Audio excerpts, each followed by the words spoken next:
Christmas Day may have been yesterday, but it was Hearts that got stuffed like a turkey as they were humped by Hibernian 2-1 at Tynecastle. Welcome back, guys, to Fog Football Boxing Day. And you know what? I just want to put Neil Critchley into a box and send him back down to Liverpool. Refund, please. I've had enough. Get the guy out the club. Simple as that. Hearts are broken. Neil Critchley out. He's not good enough. That wee papering over the cracks win against St Johnstone did nothing for me. It should have done nothing for any Hearts fan out there.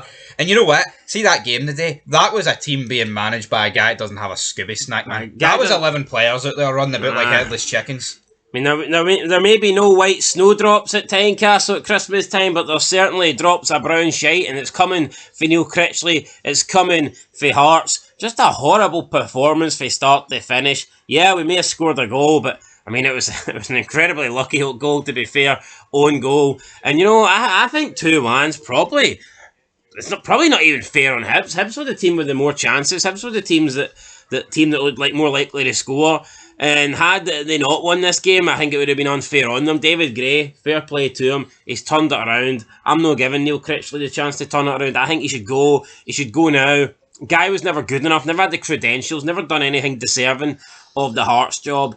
And he's proven me right. I never wanted him, and I want him even less now. I mean, the guy is lucky, very lucky, that he came in when Hearts were going through like the worst period, arguably maybe in the club's history. I can't think of a worse run. No, here. And Neil Critchley's been shite, but it's just the fact that he took over for a guy that was winless in 18. That's made Critchley's couple of wins look better than they actually are. But make no mistake about it, take away Stephen Naismith's run at Hearts at the early part of the season, Critchley's form's still shocking. It's still shite. It's still not good enough.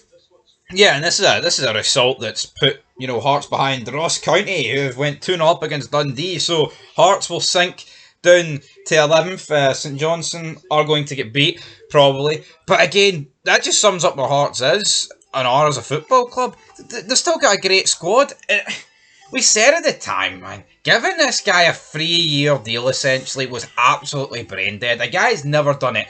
Is that the state of Scottish football, that a guy, right, who was like, you know, Jurgen Klopp's like fourth down the line coach, gets like the 3rd/4th biggest job in the country, man. A team actually in Europe, a great chance of going through to the knockout state. And what did he do with it? He absolutely pissed it away.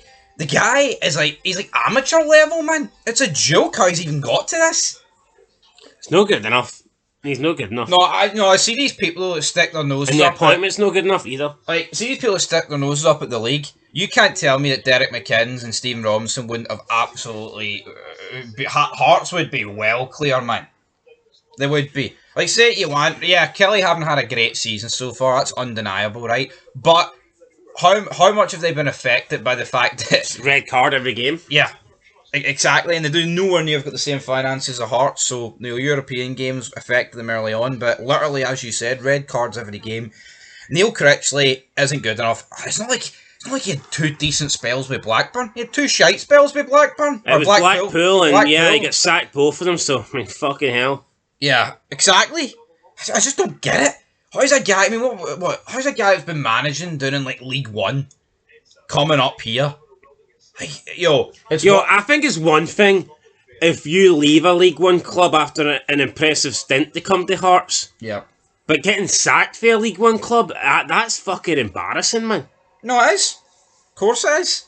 Just don't understand it. But he's not going to get sacked because of this result, but he will not be Hearts manager by the end of the season. If he is, then Hearts could be done. Yeah.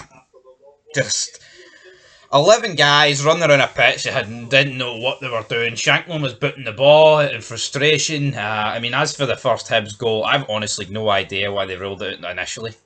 Well, I mean, I say no idea. I guess you can see why there's a wee bit of impeding, but like in terms of like once that ball's in the air and being headed onto Cal Rolls, like they actually gave it, disallowed it, and then went to VAR and gave it again. It was weird. I think they got the correct decision in the end, so I mean that's all that matters. But yeah, a bit of confusion there. Could have been a penalty just before that.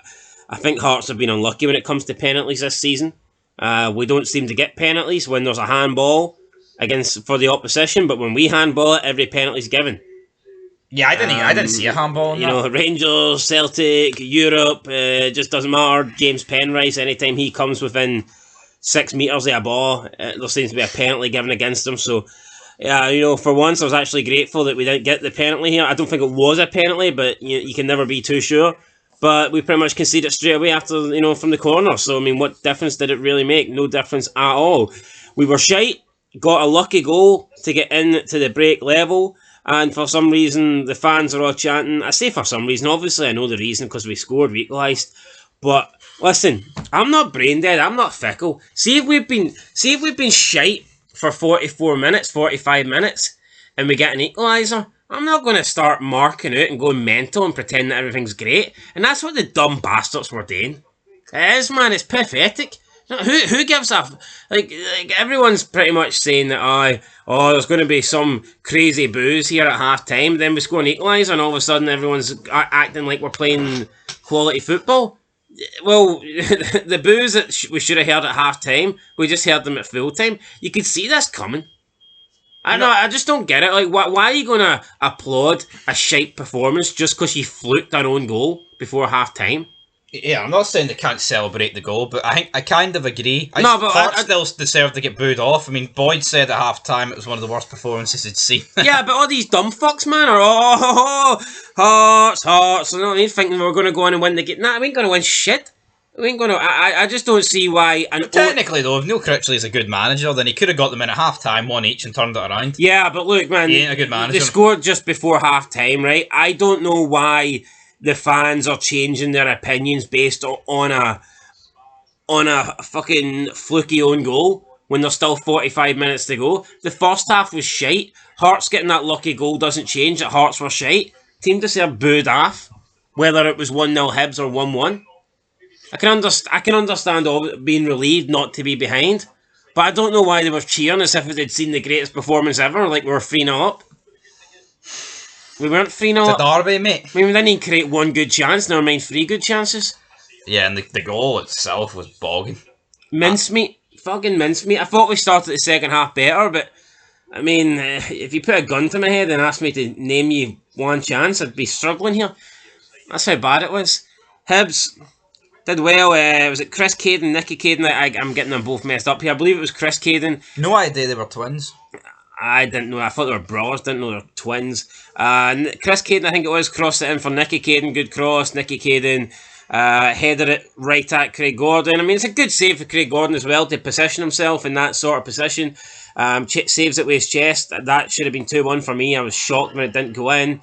But don't worry, because Chris Caden delivered another fantastic cross not long after that into the path of Dwight Gale. Dwight Gale got a nice wee deft touch on the ball, puts it past Gordon, puts it in to the far post. 2-1 Hibernian. Deserved lead at this point. Hearts, we brought on Danda, we brought on Fargas, we brought on Boyce, and they all done absolutely nothing. Danda very wasteful with his crosses.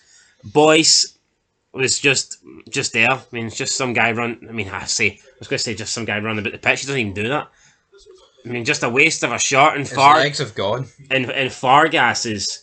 This guy must... This is a piss take. He must... I don't know. He's obviously not a footballer. Maybe he fancies himself as a comedian, suggesting that he should be at a team in a top 5 league, because he's not shown that at Hearts.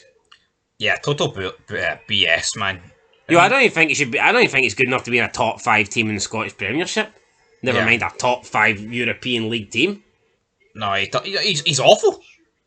I thought last season in spells he looked alright. Here, nothing more than alright. The fact that there's a 17-year-old kid up front in front of him, I think that tells you all you need to know. It does tell you all you need to know. I mean...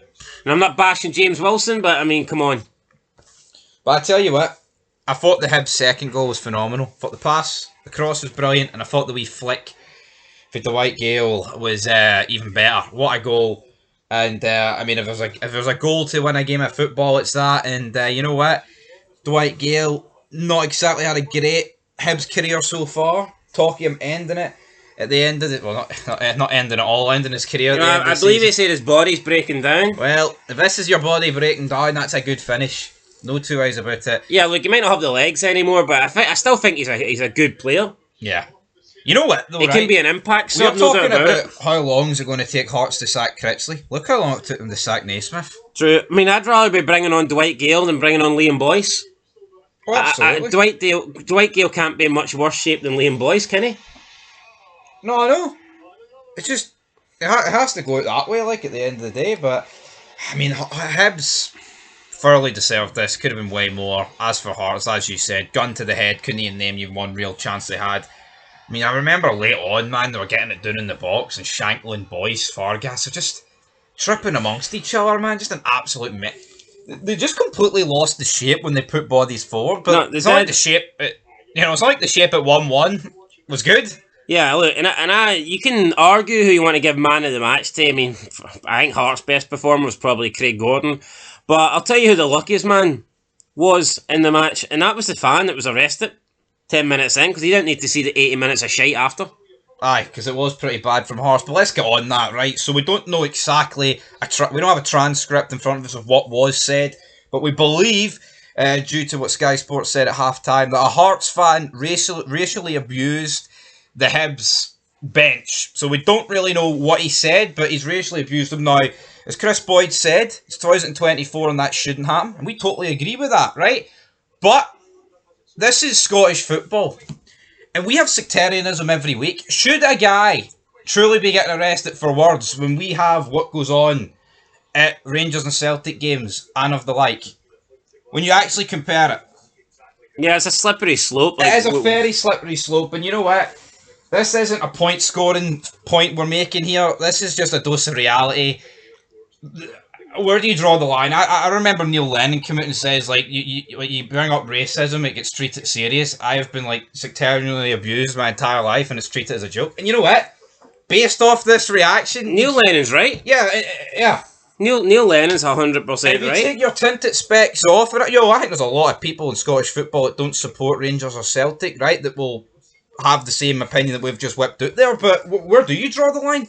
Does this guy truly deserve arrested for these words when you've got thousands of, like, Celtic and Rangers, more the away fans in particular, singing these sectarian songs? Well, I think it's more the fact of here, it's not that this guy doesn't deserve arrested, it's like, if he's getting arrested, then why ain't the rest? Yeah, and it's obviously, I guess it's easier to arrest one guy than thousands of away fans. Aye, or maybe sectarianism's just rooted in the Scottish game. Could it be that? It could be that, and I don't think you could really disagree with that, but I'm intrigued to hear what other people have got to say on that matter. I mean, it's probably easier to arrest one arsehole that's been racist than it is to arrest tens of thousands of arseholes that are being sectarian. But you know, I think it's weird though, right? Because, like, Boyd's addressing it at half-time, right? But see, when there's, like, sectarianism chants at the game, they'd never address it. Never in the studio.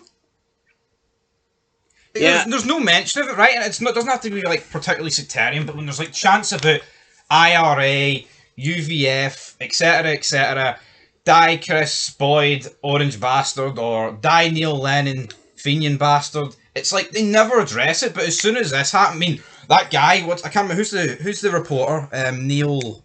The guy came in, straight away, man, with the headset in. A Hearts fan has been arrested for racism. And then Chris, it's 2024, 2025, can't happen. But it's almost like with sectarianism, it gets swept under the carpet. Or if it was a comment towards, like, a female official or something like that, you'd probably get arrested for that, I would imagine, too. Yeah, look at Brendan Rodgers last year with the good girl comment. That got fucking blown out of proportion. Yeah, I know, he got attacked. And it's like, we see it in football, right? A couple of years ago. I mean, that's a throwaway comment. You don't even know. Yeah. I mean, how can you say he meant anything bad by that? No. But look a couple of years ago, right? The Glenn Kamara got racially abused by the Sparta... No, it was a Slavia Prague player. He got a game ban, right? Does he deserve jail time for that? And then, remember...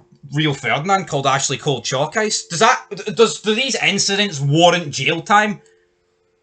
Just because you get arrested doesn't mean you're getting jail time, like, does it? I know. You know what I mean, though. Thrown in the slammer, so to speak. But yeah, you're right. I wish someone would throw Neil Critchley in the slammer, man. It's a slippery slope, guys. And Neil Critchley, there's one guy that deserves the jail. It's this guy. Because it's crimes against football. Aye, I mean, I can't say it any better than that, so I disappointed. But I'm intrigued to see what people think, because see here on Fog Football, we're no shite bags. We discuss the hard-hitting topics. We're not going to, skate over it like a lot of YouTube channels, don't we? We hit the truth.